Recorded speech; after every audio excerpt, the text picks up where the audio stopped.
République, seul gage véritable d'un État de droit, et qu'il usera de toutes les voies légales pour atteindre ce noble objectif et pour s'opposer à toute initiative visant à déstabiliser les institutions de la République.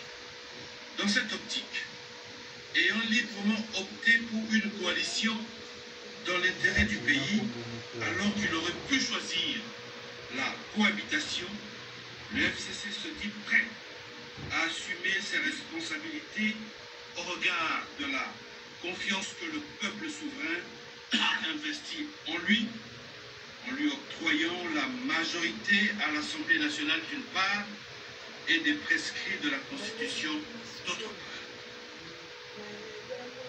Entre-temps, du côté du cash, le porte-parole de l'UDPS, Simon Kalinga, estime que la situation a beaucoup évolué sur le terrain et qu'il est temps que son parti impulse la mise en place de la démocratie et de l'état des droits, car soutient-il que le FCC a été beaucoup bercé. Simon Kalinga a été joint au téléphone par Chaussard Mikala.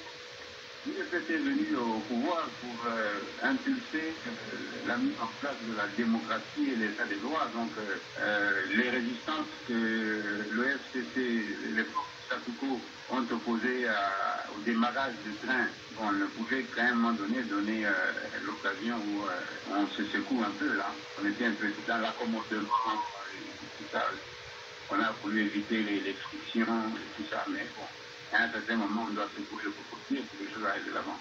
La population a toujours mis ça comme veut, mais la gestion de la chose publique veut qu'on puisse ménager certaines choses pour éviter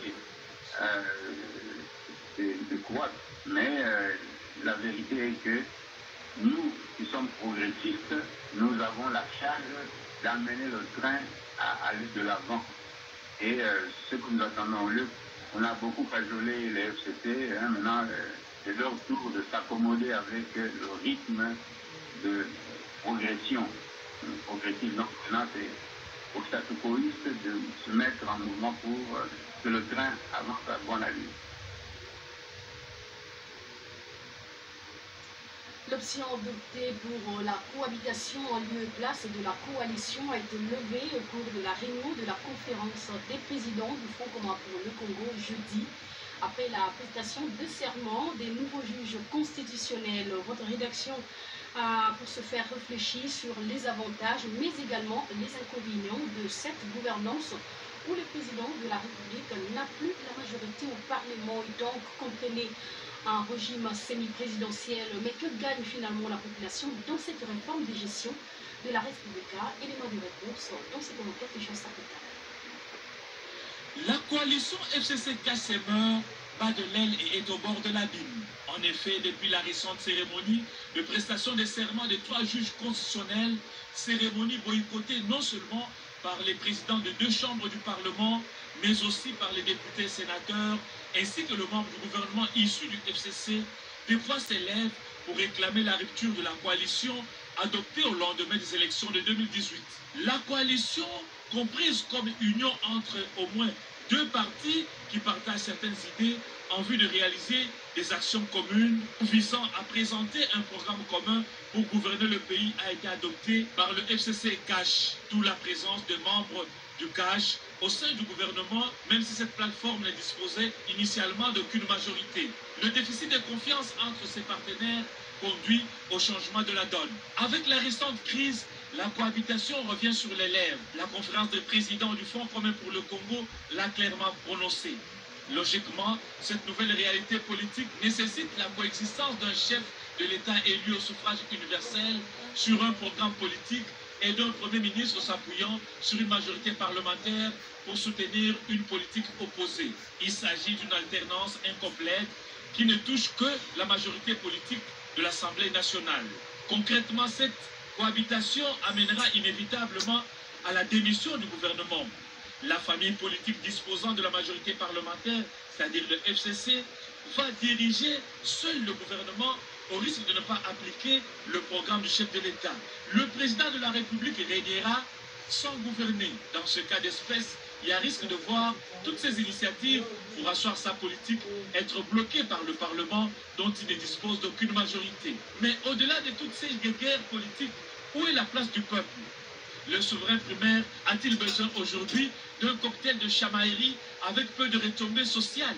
L'heure est venue d'inviter la classe politique congolaise à dépasser les clivages pour se focaliser sur les attentes réelles du peuple, à savoir l'amélioration de ses conditions de vie. Il faut restituer au peuple congolais son poids ontologique et clamer avec fierté le peuple d'abord. En titre, la situation politique en République démocratique du Congo devient de plus en plus préoccupante face à la crise qui a eu domicile entre le FCC, le CACH, la coalition au pouvoir, l'Union européenne, la Belgique, la SADC et l'Union africaine appellent à la mise en place d'un accord consensuel entre les différentes parties. Objectif, consolider la démocratie acquise dans la douleur. David Fidel-Zolo a signé ce reportage. C'est un véritable ballet diplomatique que l'on enregistre depuis quelques heures à la primature, après l'ambassadeur de la République sud-africaine et le chargé d'affaires du Zimbabwe, deux pays de la SADC qui entretiennent de bonnes relations avec la RDC et qui accompagnent les pays de Félix Tshisekedi depuis de longues années dans les processus de consolidation de sa démocratie. Le Premier ministre et chef du gouvernement Sylvestre Ilmaï Mukamba a reçu en dernier lieu l'ambassadeur du Royaume de Belgique en RDC, John Indeke, et l'ambassadeur de l'Union européenne, Jean-Marc Châtaignier. Pour ces derniers, l'Union européenne souhaite qu'il y ait un accord consensuel entre les différentes parties. L'Union européenne ne s'ingère pas, n'interfère pas dans la situation intérieure de la République démocratique du Congo. Ce que nous souhaitons, nous, c'est véritablement qu'il y ait un accord entre les différentes parties pour trouver une solution consensuelle aux problèmes effectivement qui peuvent se poser. Visiblement, la situation politique congolaise préoccupe non seulement les Congolais ou les Africains, mais également le monde entier.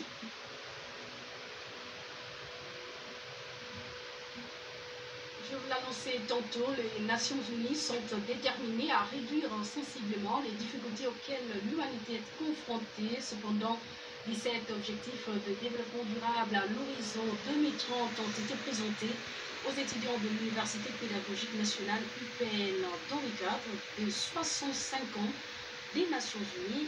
Nous y reviendrons très rapidement dans les heures qui suivent.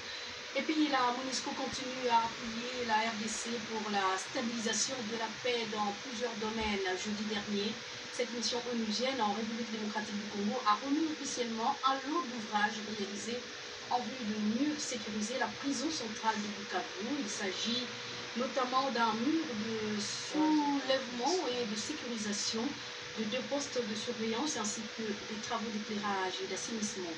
C'est là dans le cadre du projet à impact rapide de la MONUSCO. Depuis Bukavu, retrouvez cette voix de Gilles Abala. Cérémonie de remise officielle de ces lots d'ouvrages a eu lieu à la prison centrale de Bukavu en présence du ministre de la Justice et des autorités pénitentiaires. Ces ouvrages, dont a bénéficié la prison centrale de Bukavu, ont été financés par la MONUSCO Sud Kivu à hauteur de 49 800 $ américains. Pour Mohamed Elassène, représentant de chef de bureau de la MONUSCO Sud Kivu, cette action fait partie du mandat de la MONUSCO de soutenir le gouvernement congolais dans ses efforts d'améliorer les conditions carcérales des détenus. Pour une capacité d'accueil de 500 individus, la prison centrale de Bukavu comptait plus de 1685 personnes au 26 mai, dont 45 enfants et 37 femmes accompagnés de 8 nourrissons. C'est seulement le 6 août 2020 que 75 prisonniers de la prison centrale de Bukavu ont été libérés dans les plus désengorger cette maison carcérale et mettre en application la grâce présidentielle.